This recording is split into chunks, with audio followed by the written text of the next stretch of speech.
টিয়া দিয়ে ওর 2 লাখ টিয়া দিয়ে ওর এখন 10 মিনিটের ভিতরে টিয়া দিয়ে ফেললে ফায়দা নলে না ফায়দা তুই জামাই তো নাই আর বার মাত্র কি মুনা না এই নাটক হয়ে নাটক হয়ে সংসার হবে না শোনো আমা আমা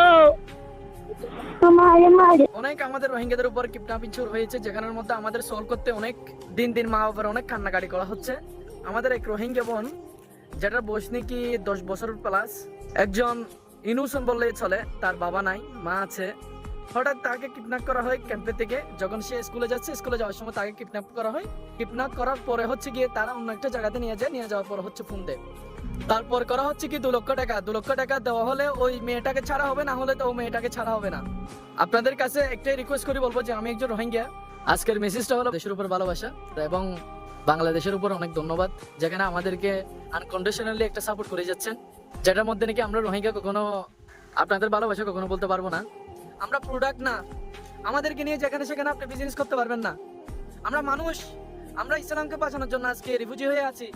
আমাদের কাছে কিন্তু খাই রিকুয়েশন নাই।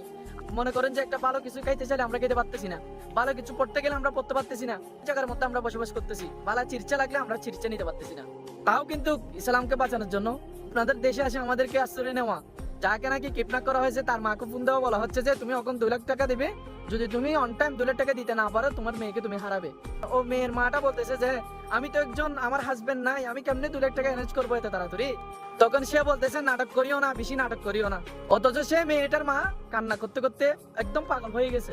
দিন শেষে আমাদের একটাই রিকোয়েস্ট যে আমরা বাংলাদেশের মানুষের উপর বিশ্বাস আস্থা রাখি, বাংলাদেশের জনগণের প্রতি, বাংলাদেশের সরকারের প্রতি এই বিশ্বাসটা রেখে আমরা নিজের দেশকে ছাড়ছি শুধু ইসলামকে বাঁচানোর জন্য। রোহিঙ্গা অনেক কিছু হারাইছি, এ পর্যন্ত আর কিছু হারাতে চাই না। দেখেন আমরা পূর্ণ না, আমরা প্রোডাক্ট না আপনি আমাদেরকে নিয়ে বিজনেস করবেন। আমরা রোহিঙ্গা, আমাদেরকে জিনোসাইড করা হয়েছে বিদায় বহুত ধরনের জুলুম করা শুরু হয়েছে আমাদেরকে। নিজের দেশকে ছাড়তে আমরা রাজি হয়ে বাংলাদেশে রিফিউজি হয়ে আছি। দ্য হোল ওয়ার্ল্ডের মধ্যে জানে যে আমরা রোহিঙ্গা নামে যারা আছি তারা একজন লস প্রজেক্ট। আপনি আর ট্রাই করেন না যে আমাদেরকে লস করতে। আমরা নিজের দেশকে চাচ্ছি যে একটা জিনিস আশা করি, নিজের ইসলামকে বাঁচাতে পারবো, নিজেকে বাঁচাতে পারবো, নিজেকে রক্ষা করতে পারবো। ওইটা মনে রাখি সবাই রোহিঙ্গা জাতি, ওইটা মনে রাখি আপনাদের বাংলাদেশে আজকে পাহাড়ে পাহাড়ে রিফিউজি হয়ে আছে।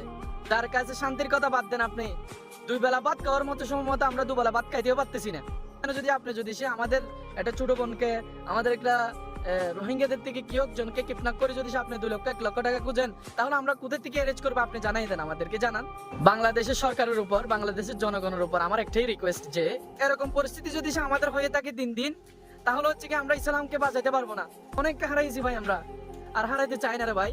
যার কাছে জামাই বলে নাই, যার কাছে বাবা বলে নাই, তার কাছে যদি সে আপনি 2 লাখ টাকা চার্জিং করে 2 লাখ টাকা চান, তাহলে সে মানুষটা কিভাবে আপনাকে অ্যারেঞ্জ করে দেবে? বাংলাদেশের ভাই ব্রাদারকে আমি একটা জিনিস বলবো যে মায়ানমারের পার্শ্ববর্তী অনেক দেশ থাকার পরেও আমরা কিন্তু বাংলাদেশে রিফিউজি হয়ে আছি। কারণটা কি জানেন? যেটা আমাদের রোহিঙ্গাদের কাছাকাছি যেটা আছে ওইখানে আমরা যেতে পারতাম, কিন্তু একটা এক্সাম্পলের কারণে যেতে পারি না, যে ওই দেশটা কিন্তু ইসলাম কান্ট্রি ছিল না। ইসলামকে বাঁচাতে পারবো বলে আমরা বাংলাদেশে আশ্রয় নিয়েছি, রিফিউজি হিসাবে আছি। যেখানে আমরা নিজেরা থাকি ওখানে কিন্তু কাঁটাতারের একটা ঘিরে দেওয়া হয়েছে, যে কাঁটাতারের ভিতরে আমরা সেফ না।